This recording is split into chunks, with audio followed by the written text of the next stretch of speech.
aming bagong dating na sisiw. Yan, hindi pa sila nagkakalat dito. Pero maya maya kakalat na siya. Kasi dyan lang yung naanuhan. Yan.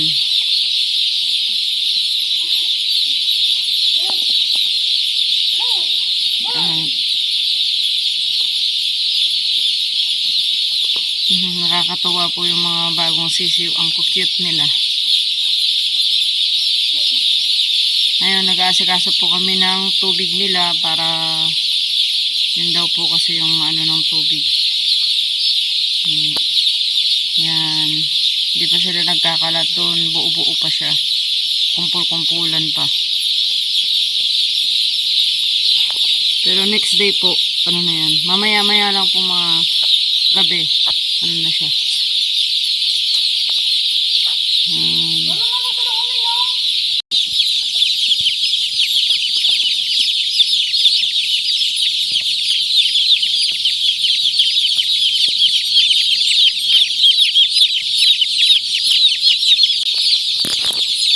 Ito po yung paanuhan ng sisiw. Pero ingat po tayo pag gumamit tayo nito. Kailangan po natin babantayan yung mga sisiw.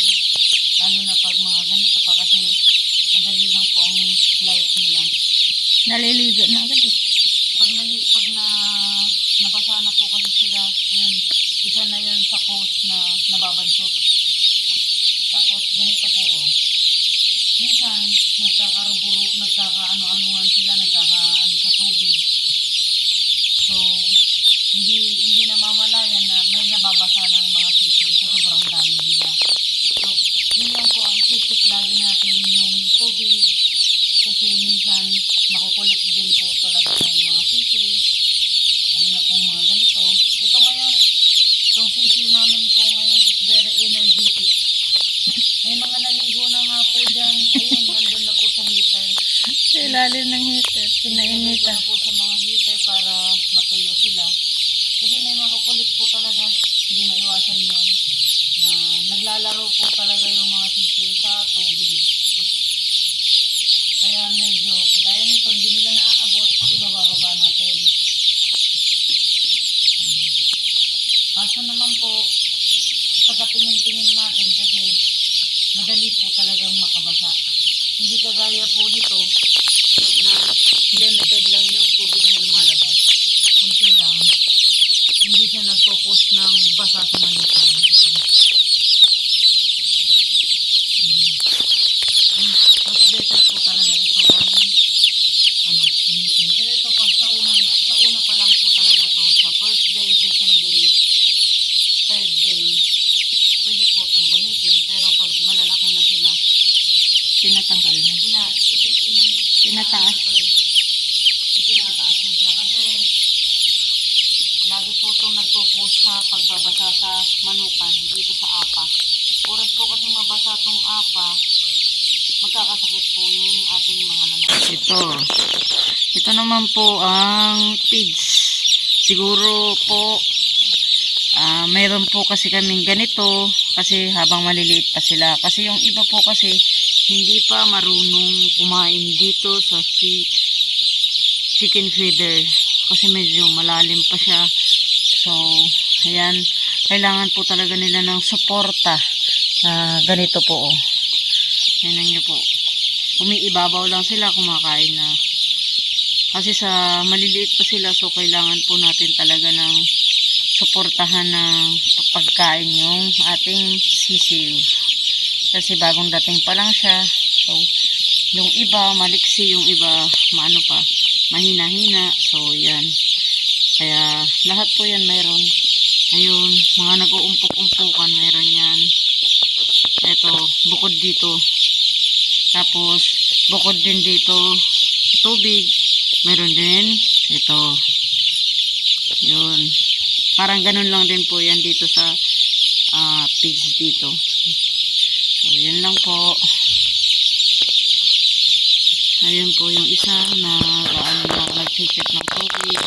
Kasi minsan po kasi itong switchin namin ay tumitigas. So, kailangan tong palabasin yung tubig. Yun dito Ayan, may tubig po yan na lumalabas dyan. Oh. Nakita niyo po yung mga sisiw na ano. So, yan po ang sisiw. Ay, ito po, kung papaano hindi mamortality ang ating mga sisiw or magkapisat-pisat pag tayo maglalakad sa manukan. Una, ito lang po ang pailalim po ang pag ano ng ating mga paa, pag ganun. Oh. Hindi po sila mamatay. Oh. Hindi po naaapakan natin kasi parang pasidsid ba. Ganyan. Wala po dyan maaapakan. Kasi sa ilalim yung ating paa. Dito medyo okay kasi kukunti oh. Yan.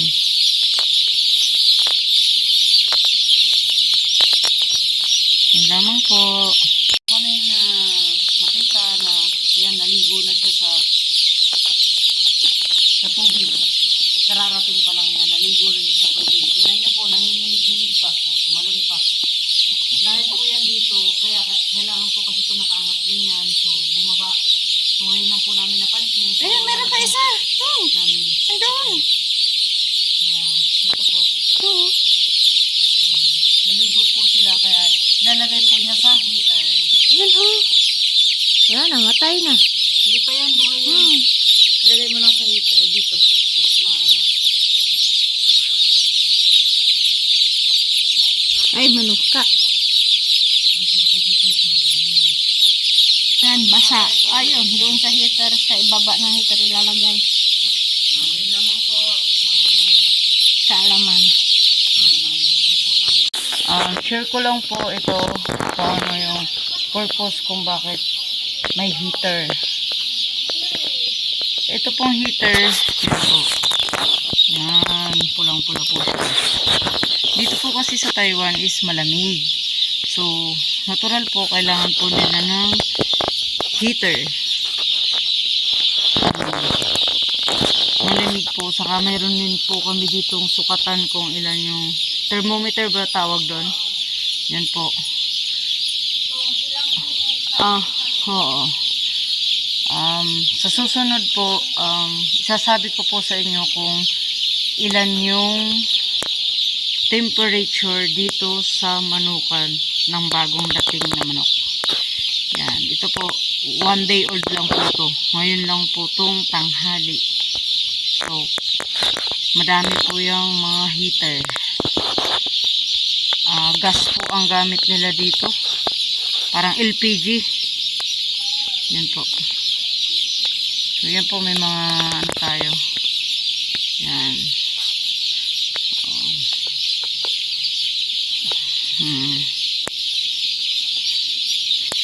yan. Painuman. At saka ito po ay automatic na po to. Pag sobrang lamig na po dito sa loob, magbubuga po siya ng mainit. Aandar po siya pag malamig na. Tapos yung dun po sa hulihan, pag sobrang init naman po dito, automatic din po yun na magbubukas yung exhaust fan po. So yan naman po. Salamat. God bless. Ito, itong manok, maganda po yung dineliver ngayon na manok sa amin.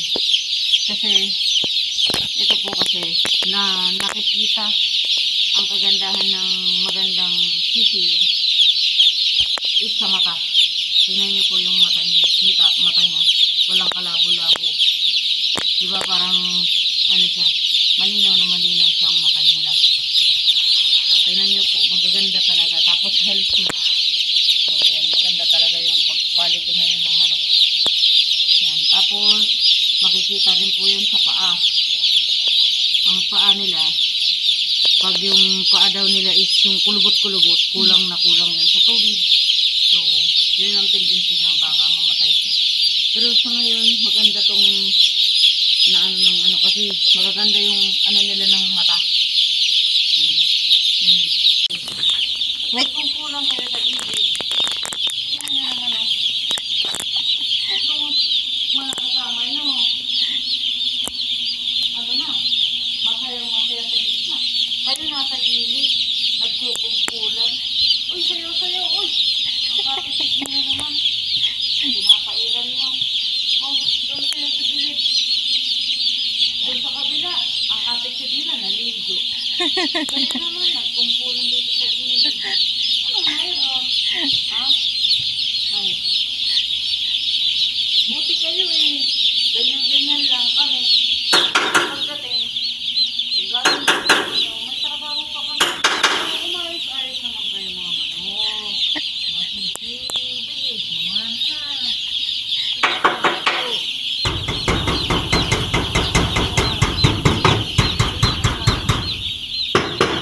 Kunting pakikisama naman. Huwag naman yung laging dito kayo sa gilid. Ipukpukin mo pa na yung ano. Yung tataboyin. Ayan, pupukpukin ko para gumit na kayo.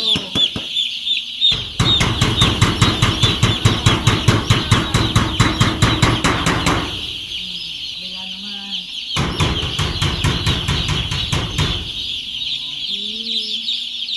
Hindi pa talaga. Nandyan pa sila oh.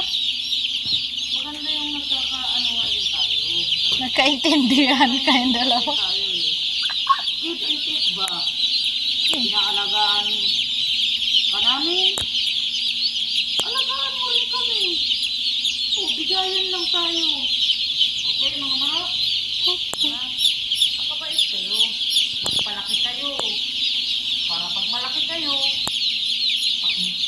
pag matataba kayo, malay mo. Yung busing namin, bigyan kami ng bonus. O, di ba? At happy. Isip muna natin yung tubig nyo kung mayroon. O, di ba? Lak. Pero huwag tayong gagaya dun sa kabila. Sa kabala, nagsiliguan. Nagsiliguan. Nag-swimming sila dun sa kulto. Tanging pakiusap ko lang ha. Pasaway kayo.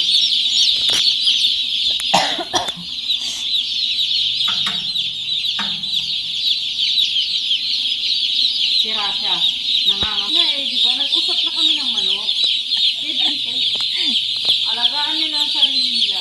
Andyan yung tubig, andyan yung pagkain. Ano pang hanapin nila? Samantalang tayo, magtatrabaho tayo para may makain. Sila, andyan na yung pagkain, andyan pa yung tubig, andyan yung pangangailangan nila. Oh, samantalang tayo, wala tayong heater, sila may heater. Saan ka pa?